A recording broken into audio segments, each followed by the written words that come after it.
Hello, everyone. So we're going to get into some news here. Let's see what we got. It says here, I hid that I was autistic during my first few weeks at UCLA. I was forced to go home because I wore myself out socially. What? You have like a meter for how social you can be? Life is going to be real tough for you, bro. Got most of life is socializing, unless you want to live in a cabin in the woods. Uh, Ryan Neal.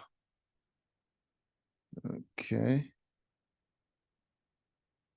In my first few weeks, I attended parties and burned myself out academically. 5 weeks into my freshman year, I had to return home because I got mono and exhausted myself. From partying? You definitely have autism. That's a dumb. I realized that to succeed at UCLA, I need to live authentically as an autistic person. What does that mean? Is it a plain? I was diagnosed with autism spectrum disorder, ASD, when I was 18 months old. Whoa, you can diagnose that young? But I didn't find out until I was 13. Right? They could have told you when you were 18 months old. I doubt you would remember. My parents grew up in an area where autism was less understood. All areas is less understood. It's a very rare condition this day and age. And they worried the label would negatively define me. Well, it is a negative thing. Uh, like it negatively defines you because it's not a positive thing.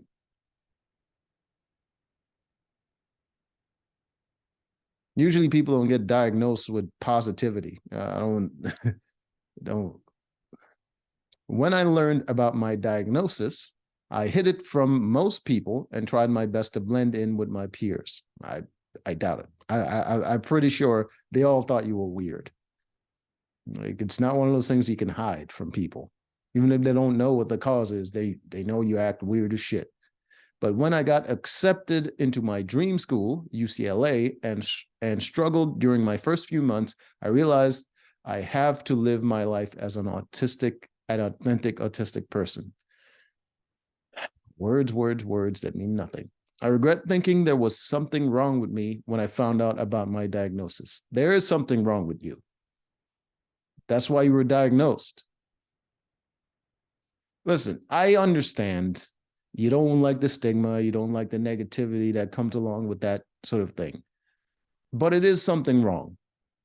Those are just facts. I understand people like to massage other people's feelings about things. It just like if I had a disease, it would be a negative thing. I'm pretty sure it wouldn't define me, but it would be a problem that I would have to deal with. It just when I was growing up, it was challenging to keep up with the complexity of social dynamics. It's not that complex. It's mostly just like instinctual. You don't. I've I eventually hit a breaking point when I got into a fight with my friend after I missed a social cue. My mom knew it was time to tell me the truth. That's a serious escalation. How I mean, what was the cue that you missed? And why couldn't you have just explained like you didn't understand or you made a mistake?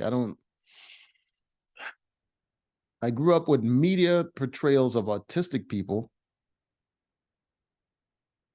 Why didn't you just ask your doctor? As socially inept geniuses. No, geniuses are rare, and it's rare among autistic people as well. It's just it's not a common trait for any sort of person. When I found out I was autistic, I had to live in the shadow of that image. No, you didn't. No, you didn't. Because you just said you didn't tell anybody. So what image were you living up to? I internalized the idea that my autism is a bad thing. Yeah, that's probably why you hid it. Like it's not one of those things where people would ostracize you just for because you have it. I'm pretty sure you would gain more friends if you told people you had it. Because people like honesty like that, you know? I hid my autism diagnosis from my teachers and peers in hopes of not being viewed as weird. I don't think the diagnosis is what would make them view you as weird. It'd be your behavior, and you didn't hide that. I leaned into my social life, burning myself out with sports and extracurricular. When I was writing my college essay for UCLA, I was able to analyze the reality of my diagnosis for the first time. What? The roots of self-acceptance were in there somewhere. I predicted that if I tried to live authentically as an autistic person, I'd succeed in college. But if I continue masking and trying to prove myself as normal, I'd crash and burn.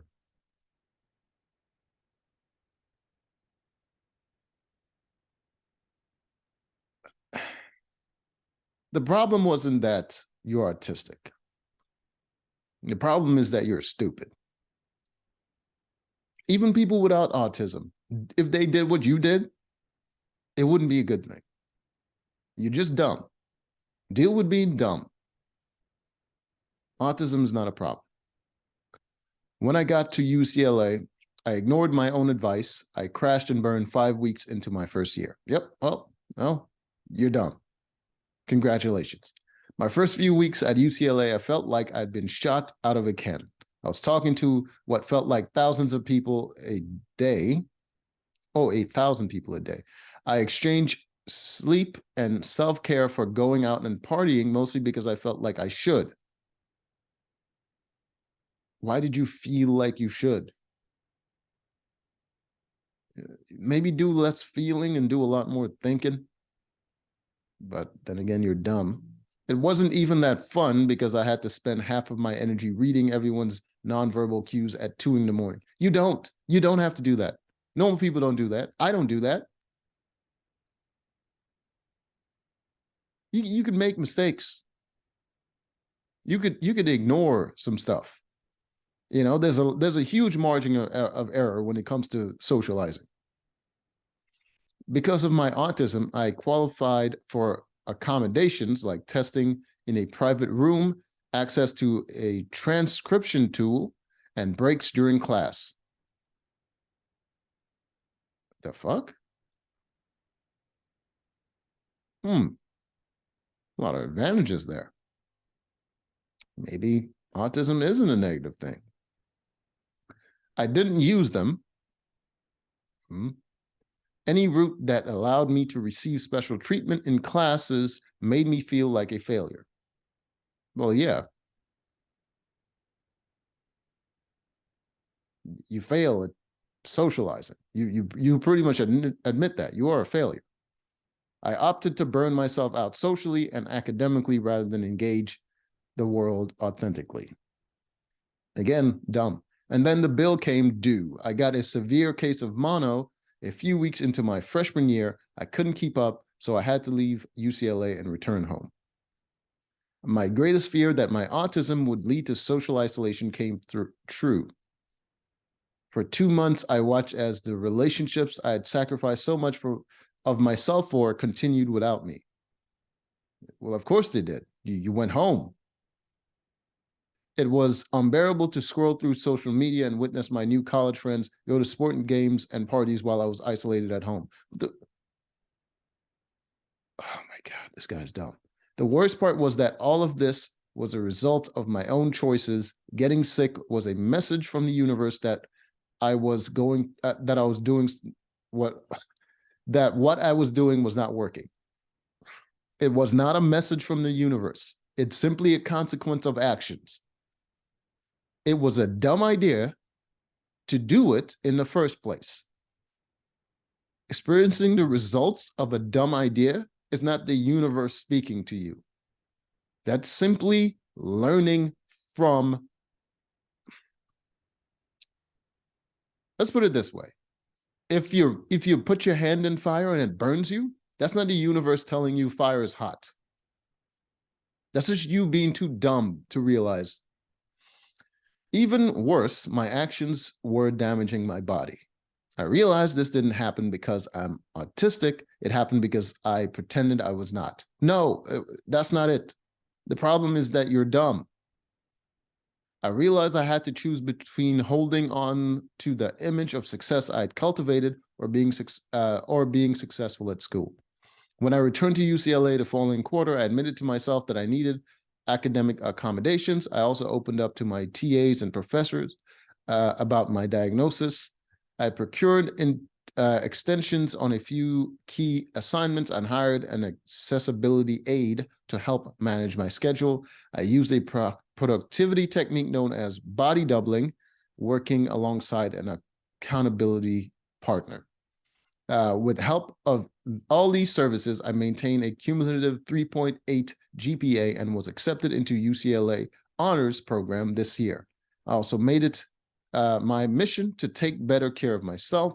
I made sure to get at least 7 hours of sleep. I went out less and focused on my close friends.